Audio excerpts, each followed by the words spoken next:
Media Vietnam menyoroti pertandingan krusial antara timnas Indonesia melawan Cina Kamis malam, 5 Juni 2025.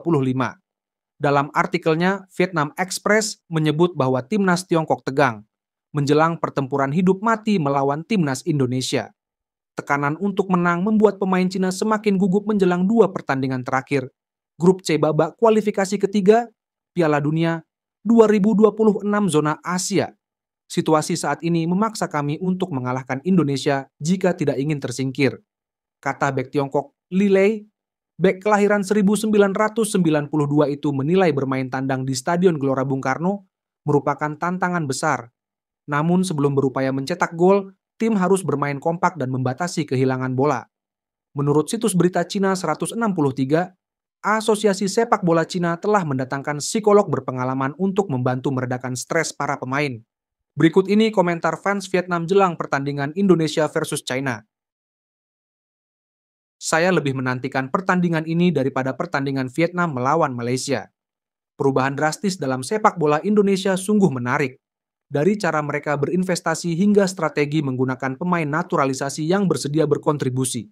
Saya berharap mereka memenangkan tiket ke Piala Dunia, karena ini menunjukkan bahwa untuk menaikkan level sepak bola nasional, kita tidak bisa hanya mengandalkan kebanggaan dengan skuad yang semua pemain dalam negeri, tetapi perlu menerima persaingan nyata dan berani berinovasi untuk maju. Thailand dengan Vietnam yang membiarkan Indonesia bermain dengan Cina. Tidak disayangkan Cina kalah dari Belanda. Kalian sudah mencoba yang terbaik. Indonesia kemungkinan besar menang dan maju. Tim Tiongkok yang malang. Tidak seperti tim Thailand, mereka menyembunyikan kartu mereka di kandang sendiri dan tidak perlu menipu Asia. Sebenarnya bermain dengan Indonesia saat ini seperti bermain dengan Belanda, dua tim Eropa kelas menengah, jadi sulit bagi semua tim Asia. Tim papan bawah bukan hanya Cina. Saya pikir Cina tidak bisa menang dan kemungkinan seri lebih tinggi, lalu kalah dan menang itu sulit. Jangan khawatir. Cina punya tim sepak bola Shaolin, cukup gunakan sundulan, punggung besi, dan lain-lain. Dan lawan akan jatuh terkapar. Kalau Anda tidak percaya, tonton saja Liga Super Cina, dan Anda akan mengerti. Bahkan MMA harus mengakui kekalahan. Apapun hasil pertandingan ini, tidak akan mempengaruhi posisi tim Vietnam, kata pelatih Trossier. Indo pasti akan memenangkan pertandingan ini. Dari segi kekuatan, Indo juga bermain di kandang sendiri. Saya tidak suka keduanya, tetapi jika saya harus memilih, saya akan memilih Indo. Pertandingan ini tidak akan memiliki skor tinggi karena tensinya. Indo akan menyerang untuk mendapatkan 3 poin. Tiongkok memiliki populasi yang besar, ekonomi yang baik, dan banyak cabang olahraganya termasuk yang terbaik di dunia. Tetapi mengapa sepak bola pria Tiongkok begitu buruk? Fisik orang Tiongkok tidak selemah negara lain. Melawan Indonesia, bukan Belanda. Mengapa Anda begitu tegang? Indonesia akan mewarnai langit menjadi merah.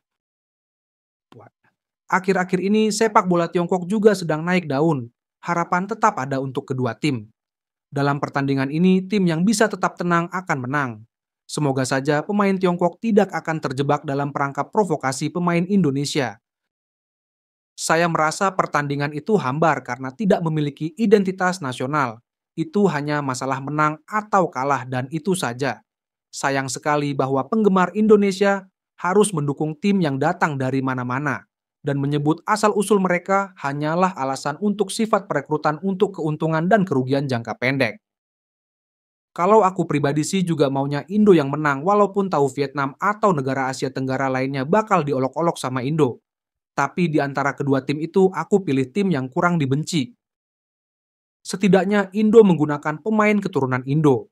Tidak seperti Vietnam yang menggunakan pemain keturunan Brasil 100%.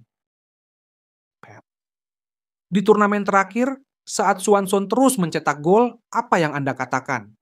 Pemain Indonesia setidaknya memiliki darah Indonesia. Namun, Swanson sama sekali tidak memiliki darah Vietnam. Berkat sihir penyihir putih, Indo akan menggantikan Vietnam di babak ini. Tak seorang pun mengatakan tim yang akan melawan Tiongkok di babak kualifikasi ketiga Piala Dunia 2026 Juni ini adalah Belanda. tetapi menegaskan itu adalah tim Indonesia. Ada kemungkinan juga bahwa dalam waktu sekitar 3 tahun lebih dari 3/4 pemain tim nasional Vietnam akan menjadi pemain naturalisasi. Dalam pertandingan ini, Indo menang mudah 3-1 dengan skuad yang terdiri dari 11 atau 12 pemain Belanda. Mereka pasti menang. Indo telah merusak citra sepak bola. Tim papan tengah Eropa kalah 1-5 dari Australia di leg pertama. Tim papan tengah Eropa kalah 1-2 dari Tiongkok. Tiongkok adalah negara besar dengan keinginan yang sangat kuat untuk menjadi terkenal dan tidak ingin kehilangan muka, sehingga dengan hati-hati memperhitungkan investasinya dalam olahraga untuk memenangkan medali emas Olimpiade. Karena kondisi fisik orang Tiongkok lemah, mungkin seperti Vietnam, sehingga sepak bola tidak akan pernah bisa bangkit. Indo lebih kuat sekarang dan mereka bermain di kandang sendiri. Sepak bola Cina buruk karena mereka tidak pandai dalam olahraga tim yang membutuhkan kreativitas dalam kompetisi. Mereka hanya pandai dalam olahraga solo seperti tenis meja, olahraga yang melatih satu keterampilan yang membutuhkan sinkronisasi seperti aerobik.